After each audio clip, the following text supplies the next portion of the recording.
ॐ स्थापकाय च धर्मस्य सर्वधर्मस्वरूपिणे स्थापकाय च धर्मस्य सर्वधर्मस्वरूपिणे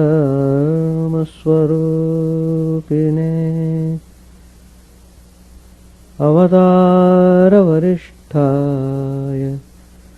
Ramakrishnaaya te namah. Asato ma sadgamaya tamaso ma jyotirgamaya mrityorma mritangamaya. Om Shanti Shanti Shanti. Let us offer our salutations to Sri Ramakrishna, the embodiment of all religions, the Supreme God Incarnate. Let us pray to Him to lead us from the unreal to the real, to lead us from the darkness of ignorance to the light of knowledge, to lead us from death to immortality. After the summer recess, we have just started now our gospel classes. Sri Ramakrishna has given number of spiritual ideas, making easy for us to have our own selection of these ideas and practice them sincerely and get the result. So today's topic, I am speaking on the concept of God.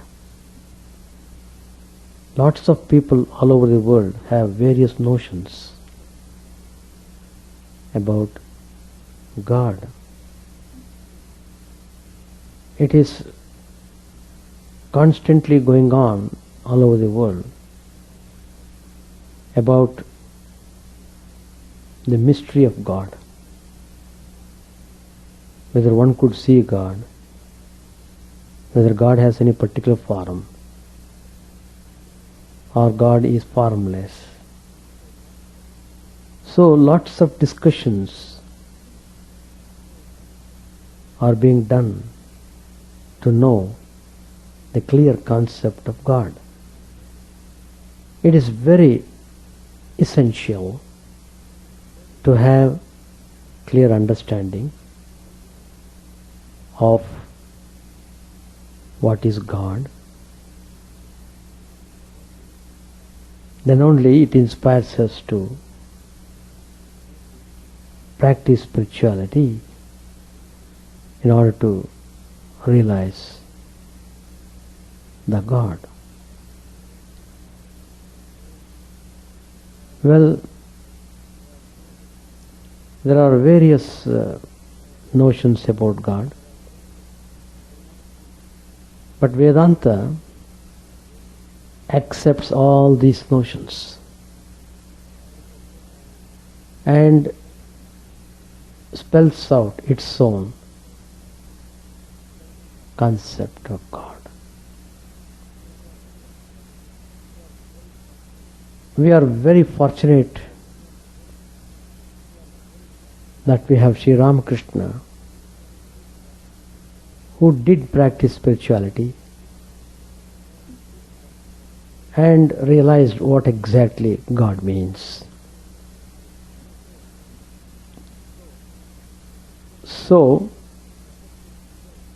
an authentic record and life demonstration is in front of us. Sri Ramakrishna clearly said that God is there. God has infinite forms. God is formless also. is both formless and he has forms. One can see God's divine forms. What is needed is one should strongly aspire to realize God. Whatever the notion one cultivates in himself, it will lead him to the realization. The ultimate reality, which the Vedantins call Brahman, is absolute. It can't be fully described because it is by its very nature infinite.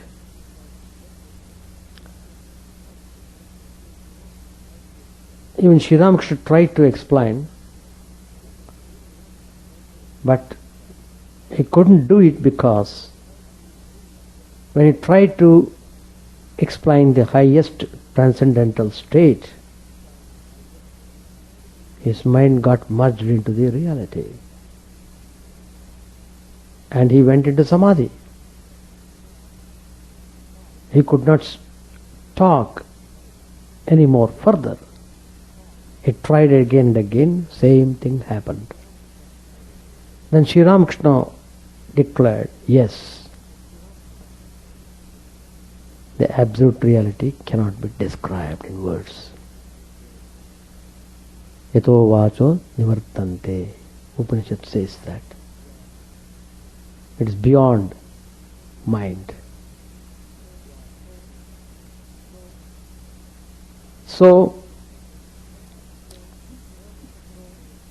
Sri Ramakrishna has shown through his experience that there is ultimate reality which is absolute,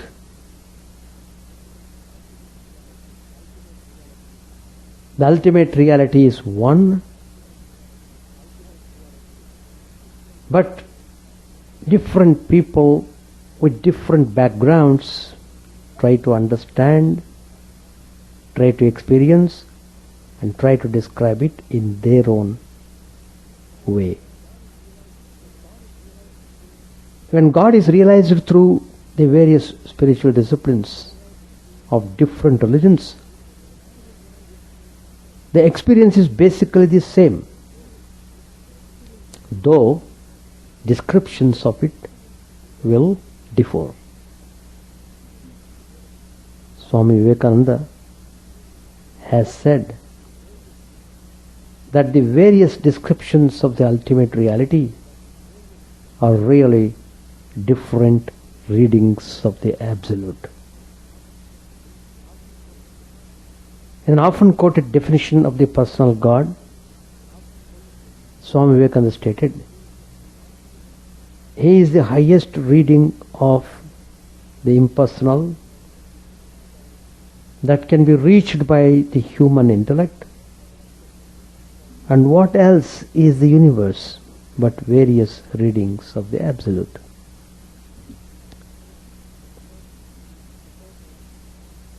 Suppose there is an Englishman who has seen God. Suppose he tries to describe his experience. What language he would adopt? He would adopt English. He would explain, describe his experience in his own language. In the same way, if the person is American, he will use American English. Even so, in Vedic days, Vedic Sanskrit was the medium of expression. Sri Ramakrishna has explained very nicely. It is like water called in different languages by different names. There are 3 or 4 bathing ghats on a lake. The Hindus who drink water at one place call it jal, pani. The Muslims at another place call the same water as pani, and the Englishman at a third place calls it water. All 3 denote one and the same thing, the difference being in name only. All of them are referring to the same water, but giving different names. So there will be naturally a variation in the language used to describe the experience of the ultimate reality.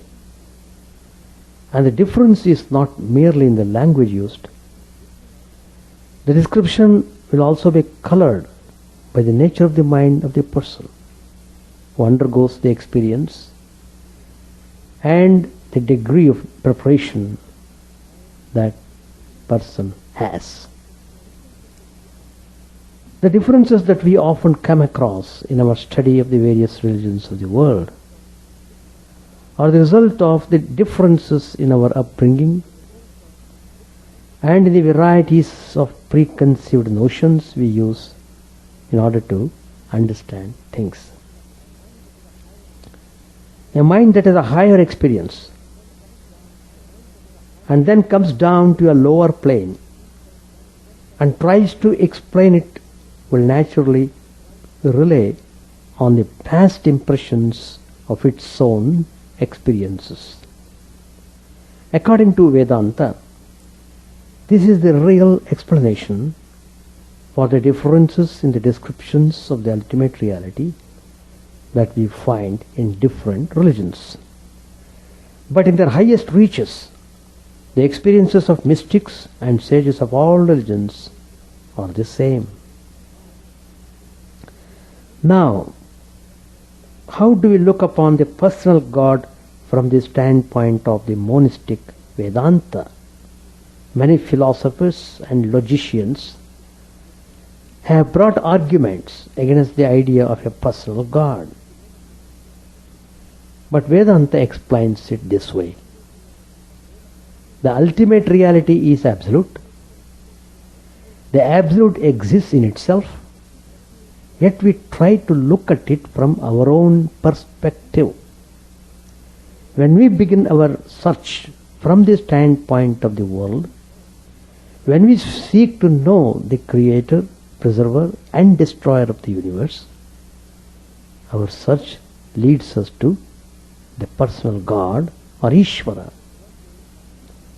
This is one way of looking at the Absolute, which in itself defies description. All we can say is Ishvara is Ishvara. The personal God is a personal God in relation to the created universe. How it is very important to know this notion of personal God. We shouldn't have any conflict in understanding the things. If there is no creation, there is no personal God. A father is a father in relation to the child. If there is no child, there is no father, only a man. So, there is God as God is, and God as God seems to us. That is the position of Vedanta. All conceptions of a personal God are explained in this way. That's why Swami Vivekananda stated it so strongly and in a very philosophical garb when he said that the personal God was the highest reading of the Absolute by the human intellect. When some read the Absolute, it appears to them as a father, to some as a mother, to others as a punisher or rewarder, and so on. It is perceived according to the attitude of the individual, and all the various viewpoints are valid. Are they real? They are all real. Take an example of the child and its mother. The child is interested in the mother aspect of the woman. But when the child says, "My mummy is coming," is it only the mummy portion of the woman who comes, or the entire woman? Similarly, whatever attitude we take is a question of angle of vision. That is the important point. But just because something represents an angle of vision, it doesn't mean that it is false. It means that it is only one aspect, not the totality. It has been argued that if the totality could be conceived by a limited mind, it would not be the totality, because our minds and thoughts are limited. The totality can never be a property of the limited mind. Every description is a limitation. And because our understanding of God is conditioned by our bodies and minds, we find the anthropomorphic conception of God common to many religions. An account of our human emotions, we seek the ultimate reality in a personal form which we can communicate with. But for the saint who has realized God, there is no difference between the absolute Brahman and the personal Ishvara.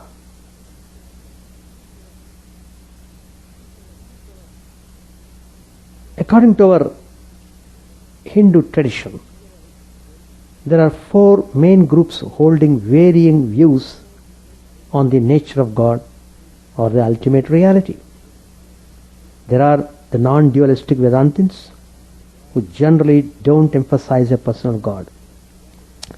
Then there are the worshippers of the personal God, either in the form of Shiva, Vishnu, in his various incarnations, or the Divine Mother in her various forms.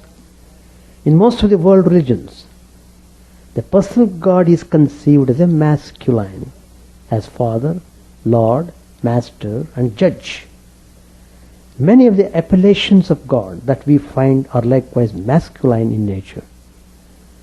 But in Hindu tradition, from early times, the female principle has always been placed on the highest pedestal. God assumes various forms for our own convenience. There is a famous verse addressed to Rama. The absolute Brahman assumes forms for the welfare of devotees. Sadhakanam hitarthaya brahmano rupakalpana. It is very difficult to meditate on the absolute Brahman. How can we think about that which is formless and without qualities? It is easier for us to conceive of and meditate on a form possessed of qualities.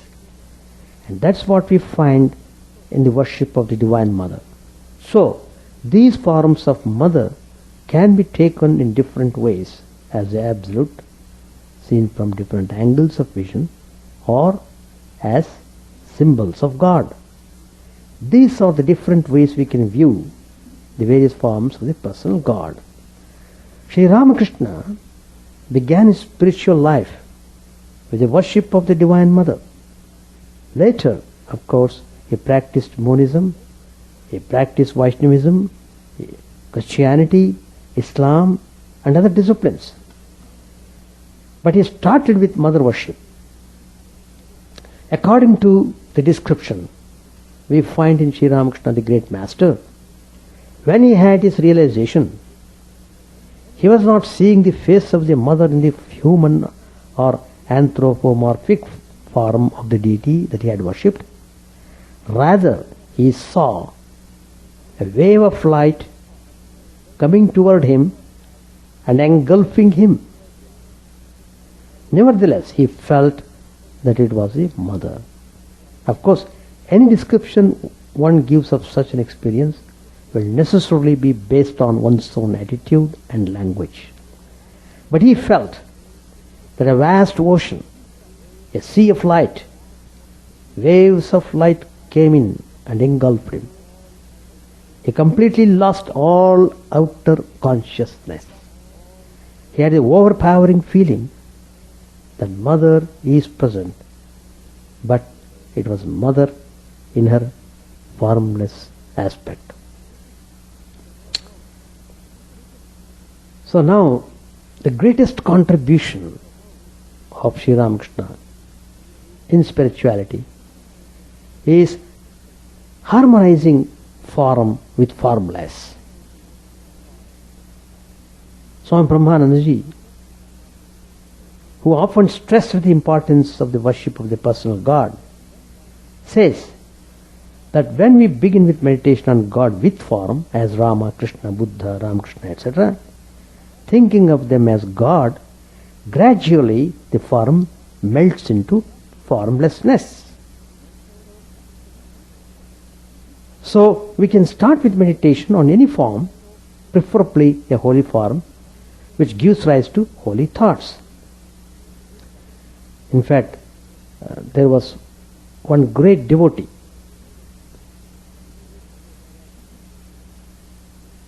who had seen Sri Ramakrishna. Her name was Bhavatarini.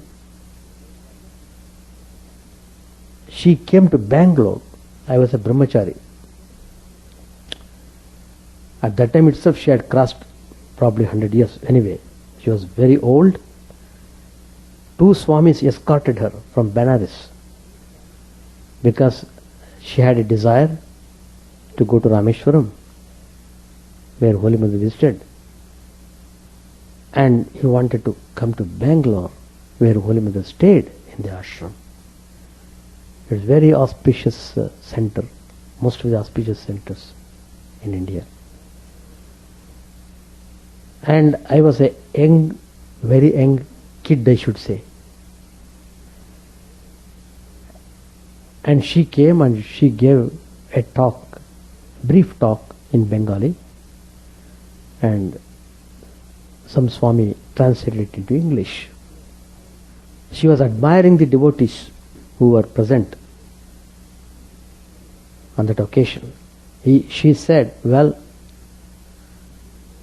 really, your devotion is great. In my case, I saw Sri Ramakrishna, and you don't have to wonder, my devotion to Sri Ramakrishna is natural. I have seen him, so I have tasted the joy of seeing God. But in your case, even without seeing him, you are adoring him. That means your devotion is greater than me, like that she would say. And then she narrated an incident. When she was a young girl, she had a black complexion. So the parents were worried who would marry this girl. But the parents were devotees of Sri Ramakrishna. Once Sri Ramakrishna visited their home, and he sat in a room. Sri Ramakrishna was sitting in the room, and this little girl, suddenly she came and she prostrated. She touched the feet of Sri Ramakrishna, and she sat in front of him, looking at him. She narrated this incident. Then she was joyful, seeing the blissful form of Sri Ramakrishna. Little girl, and she was experiencing that divine joy. Looking at Sri Ramakrishna, suddenly Sri Ramakrishna's form vanished. She was wondered, what happened to Sri Ramakrishna? Where did he go? She looked left side, right side, back side, front side. Nowhere. Where did he go? She is just intensely thinking, what happened? How could he vanish? Instantly, she saw in that very place where Sri Ramakrishna sat, there is a light, a mellow light, giving tremendous joy. And she was amazed to see that light. What is this? So Sri Ramakrishna has been merged into this light, but this light is giving tremendous joy. It is not scorching. It is not like sunlight. Very mellow. She was just thinking about and enjoying the bliss of this experience. Suddenly the light vanished. Again she was wonderstruck. What's the next stage? Immediately she saw Sri Ramakrishna again, sitting as he was sitting before. And she explained this to us. I was also there as one of the audience. So Sri Ramakrishna is giving her, showing her that he is veritable God, born on this earth as incarnation, but also is absolute reality, formless. So, first he gave the joy to her. She was looking intently on him, and then he gave her the joy of formless aspect also. And then he made a remark that also she said. Sri Ramakrishna told her parents, look, whoever marries this girl will be the richest person in Calcutta, because she has got the element of Lakshmi. She is Lakshmi herself. So one who marries her will become very rich and he'll be very fortunate. And it became true. Even today, that family, yearly once, they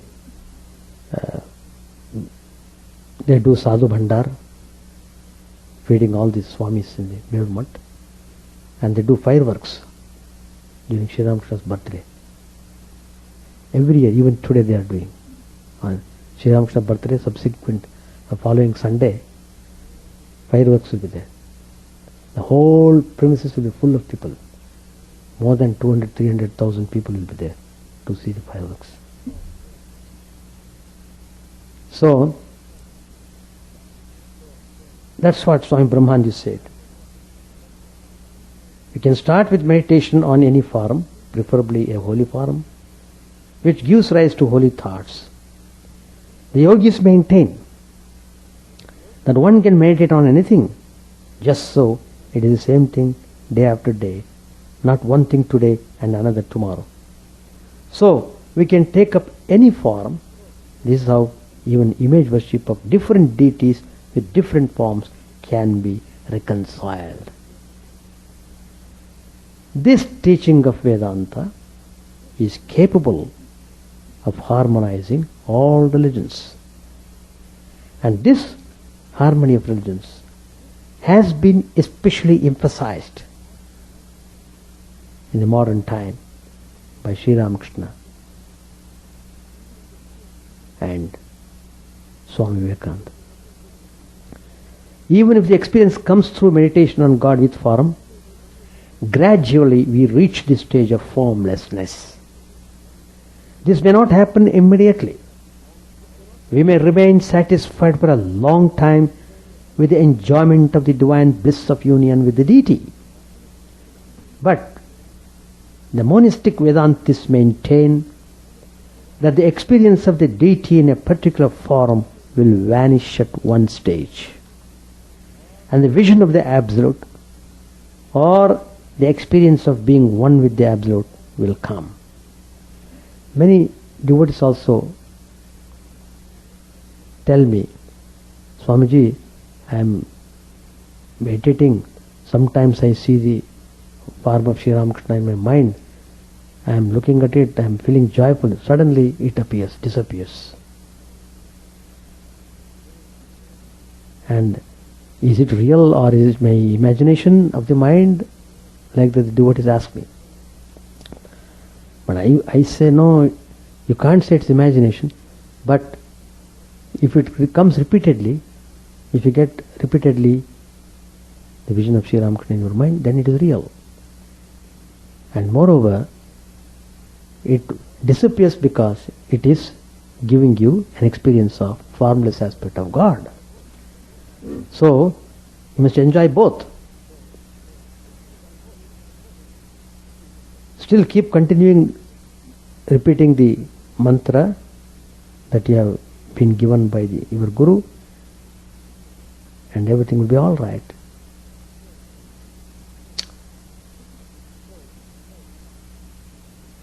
So,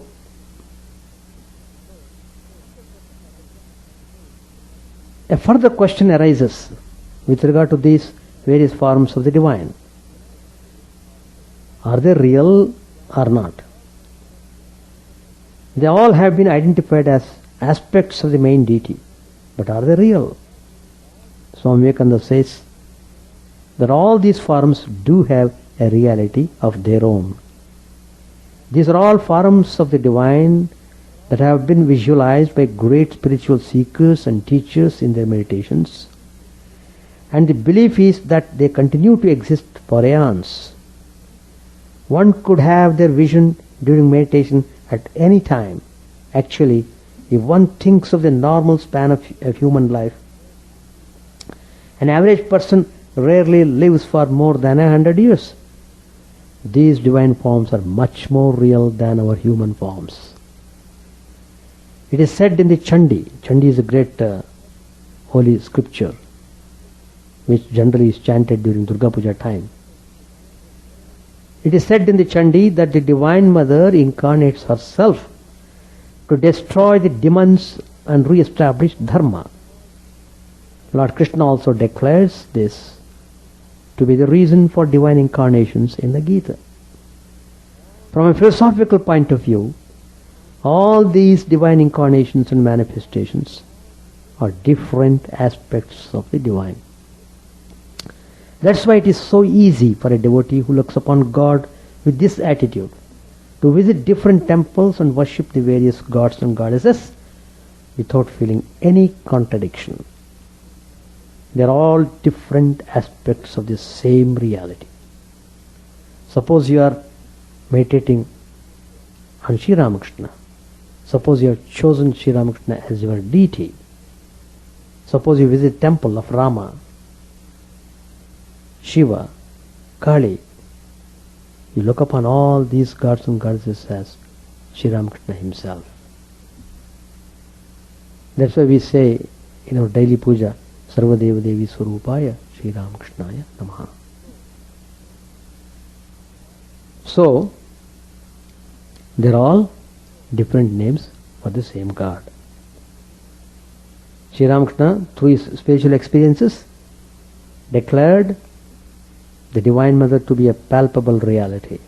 He explained that God can be both formless and with forms.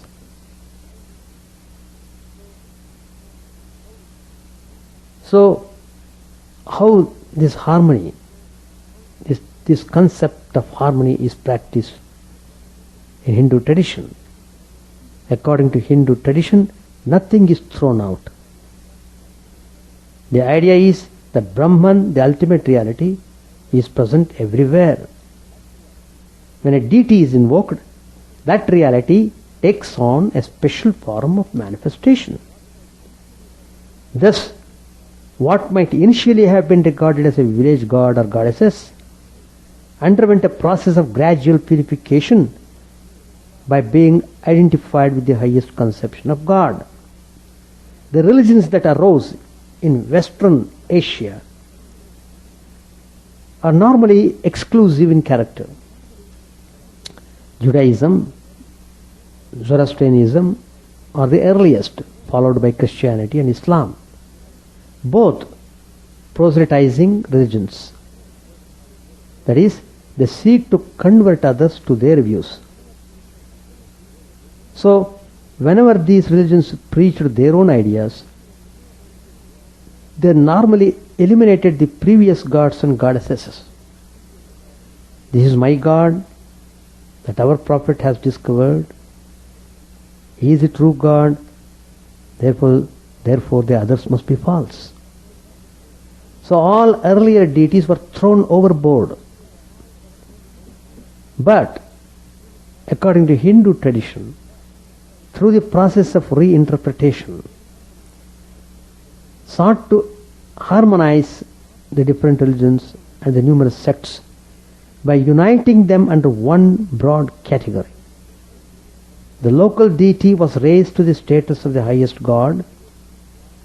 In this way, various village deities were combined, gradually merging into the supreme deity. Very recently, we witnessed the operation of this tendency in Hinduism in the reinterpretation of a local deity of South India. This transformation took place before our very eyes. That's why it has had such an impact on us. And according to tradition, this particular deity was a human being who was divinized not merely as an avatar, but as Brahman itself. This convinced me that there is a great truth behind these arguments. How did it happen? The deity which I am referring to is Ayyappa. Probably you all know the name Ayyappa. Very famous. He is worshipped in Sabarimalai. There is a big mountain in Kerala. Thousands and thousands of devotees there go. It was a regional deity, though quite popular with local people even from early times. How early we do not know, perhaps from 300 years ago. In the late 1950s, the Ayyappa shrine was vandalized. The shrine had been built on a hill, and people generally went there only 2 or 3 months during the year. At other times, practically everything was closed. Once when they went back to open the shrine for the new season, they found that the image of the deity had been broken. Who broke it was not known. As a result of this act of vandalism, a great wave of emotion was unleashed. The Hindu society is very amorphous in nature and not very aggressive. But when a shock like this comes, energy suddenly develops. That is a pattern of 2000 years of Indian history. Normally nothing much happens, but if an attack comes, energy is released. So as a result of this incident, a beautiful temple was built for the deity, and good roads were constructed to the temple. Varieties of images of the deity spread throughout the Indian subcontinent, and shrines were built even in Delhi and other distant places.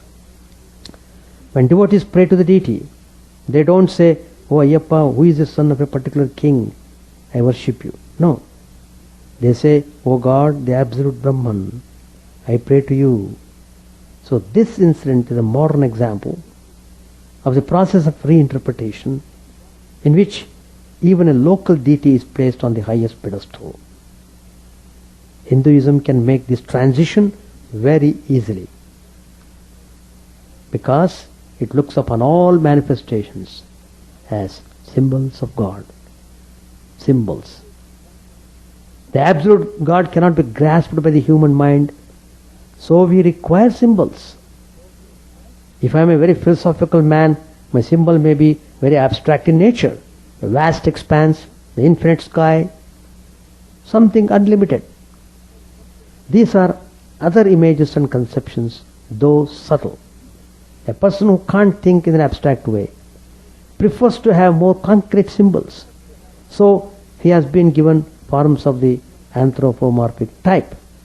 This is consistent with the three major conceptions of God. God the Absolute, The personal God with qualities such as kindness and love, but no form, and the personal God with both form and qualities. In Hinduism, we find that the personal God has not only qualities, but a variety of forms as well. And why should this not be so?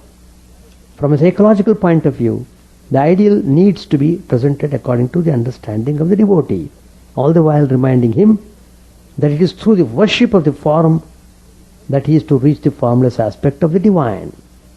This is the idea behind image worship in India. Image worship doesn't mean that some inert substance such as wood or stone is being worshipped. The image is also not a mere icon. It's a symbol of the Lord. It reminds the devotee of the Lord, just as a photograph reminds us of the thing photographed. There's a famous incident in Swami Vivekananda's life. Swamiji once went to Alwar, a state in India. The king of the place was quite young, not very religious, but the Prime Minister wanted him to meet the Swami, because the Prime Minister got convinced that Swami Vivekananda was a great intellectual as well as a man of realization. So the Prime Minister arranged a meeting so that the king could see Swami Vivekananda. All the ministers were sitting there, cabinet, king is sitting there. Then they started talking. The young king asked Swamiji, in a very joking way, he was asking, God may exist, but I don't understand why people worship images. He is not the image. Vivekananda's position was that it did not matter. Hinduism gives one that freedom. Those who like the absolute may worship the absolute. If they like images, that is good too. Well, this king was asking that question, now Swamiji has to answer. He answered in a different way.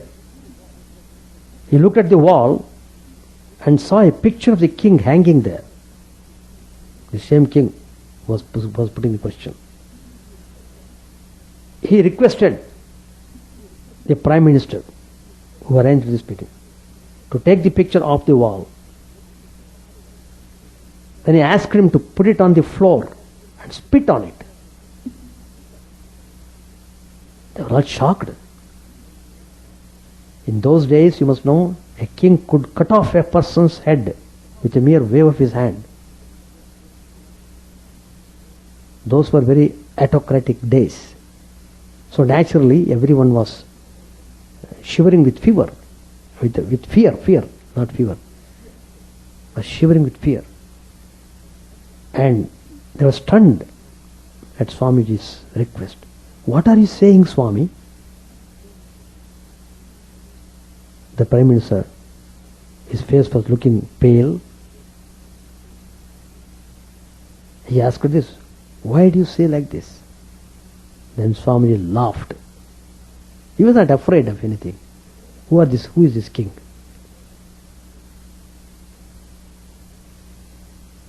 Swamiji laughed and said, you think that if you dishonor the picture, you will be dishonoring the king. Is it not? But the king is not in the picture.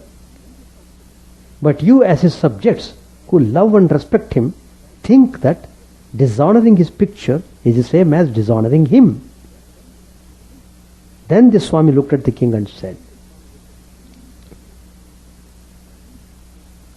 O king, you are sitting in the chair. Nothing of you is in the picture, but because of a little likeness, some suggestion, your subjects think that dishonoring the picture is dishonoring you. It is exactly the same with image worship. It is not that the image is God, but it is through the image that God is being worshipped. As soon as one sees a picture of his absent son, he remembers him. It is the same with image worship. The picture or the image is only a suggestion. It is a symbol. How nicely Swami has explained. Now, how does one approach God? As we have said, it is difficult to conceive of the Absolute. It is easy to worship a personal God. Swami Vivekananda defines bhakti as love of God, differentiating it from mere devotion, wherein something is expected from God. In the Vaishnava tradition, great stress has been placed on the loving relationship with God. The Vaishnavas recognize 5 possible human relationships with God. The first is the calm attitude of the yogi, but mixed with a little emotion. Then comes the attitude of a servant God. That is, the attitude of the servant, God is the master, and I am his attendant who serves him. That attitude. Third is the attitude of a friend.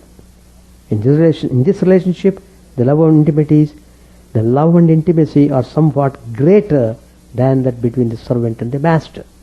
The fourth attitude is that of a parent who looks upon God as his or her child, as a baby Krishna, baby Christ, or baby Rama, baby Kali.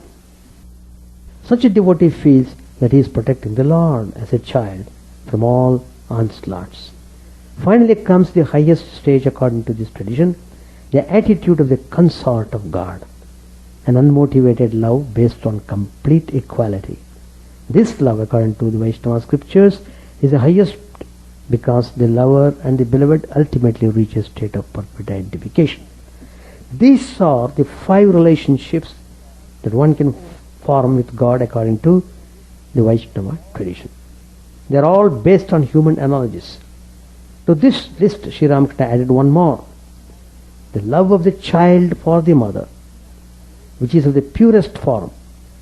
When a devotee tries to practice one of the other 5 relationships, expectations may get mixed in, though gradually the relationships do become purified.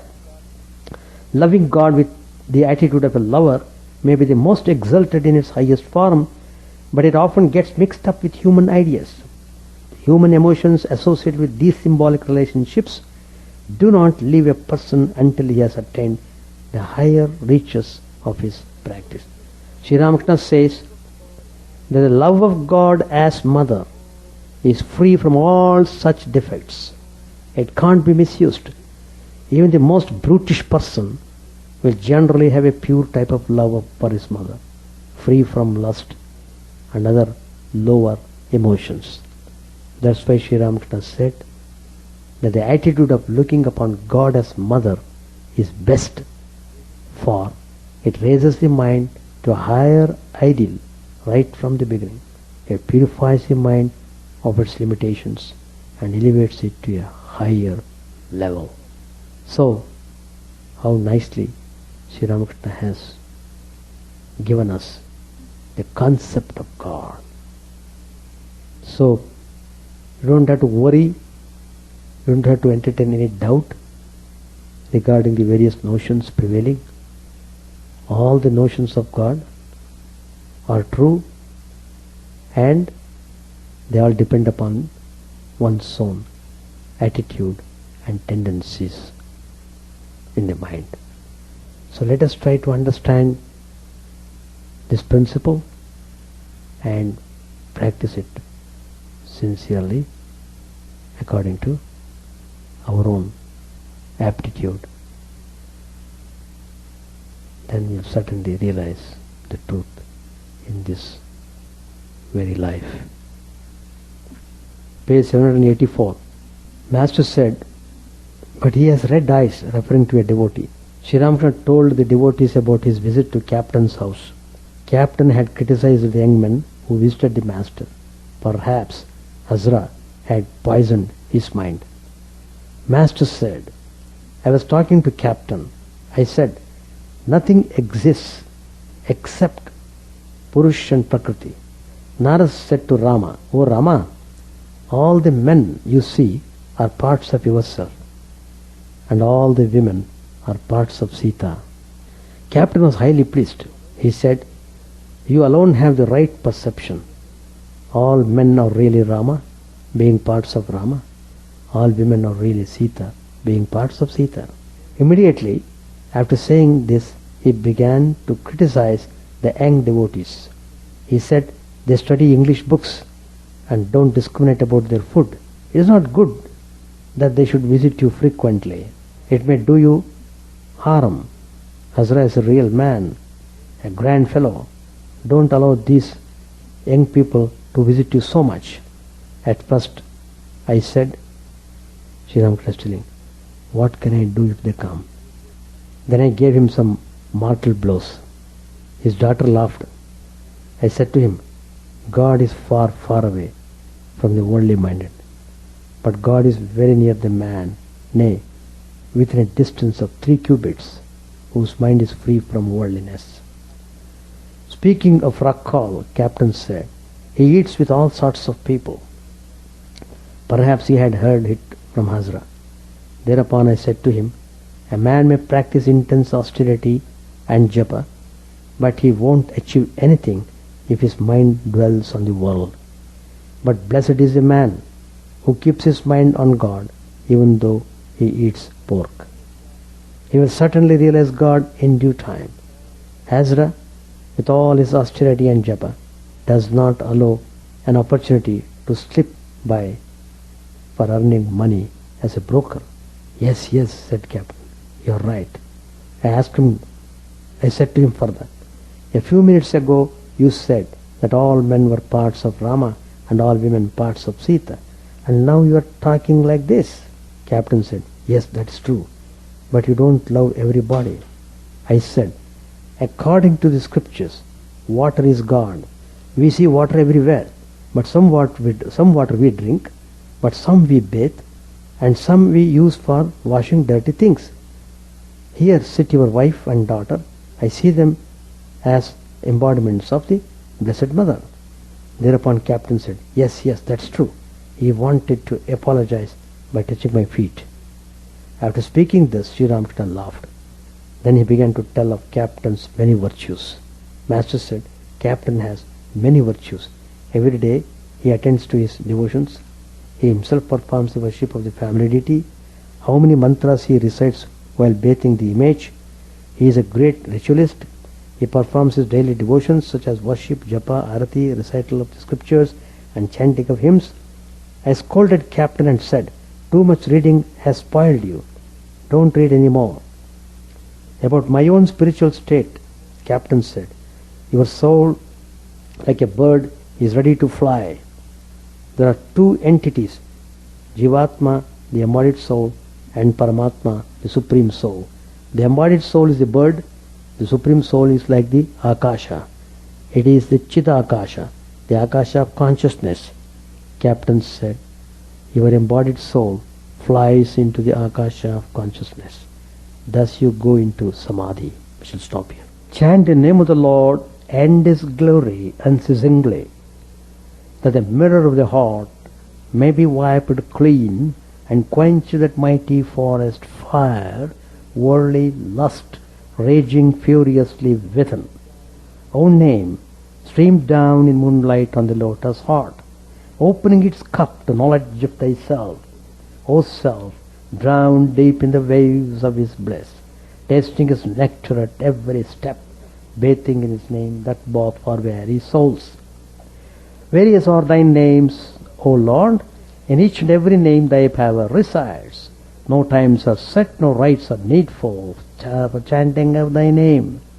So vast is thy mercy, how huge then is my wretchedness, who find in this empty life and heart no devotion to thy name. O my mind, be humbler than a blade of grass. Be patient and forbearing like a tree. Take no honor to thyself, give honor to all. Chant unceasingly the name of the Lord. O Lord and soul of the universe, mine is no prayer for wealth or retinue, the playthings of lust or the ties of fame. As many times as I may be reborn, grant me, O Lord, a steadfast love for thee. A drowning man in this world's fearful ocean is thy servant, O sweet one. In thy mercy consider him as dust beneath thy feet.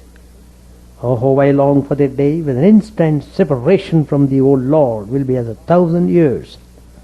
When my heart burns away, there is desire, and the world without thee is a heartless void. Prostrate at thy feet let me be in unwavering devotion, neither imploring the embrace of thine arms, nor bewailing the withdrawal of thy presence, though it tears my soul asunder.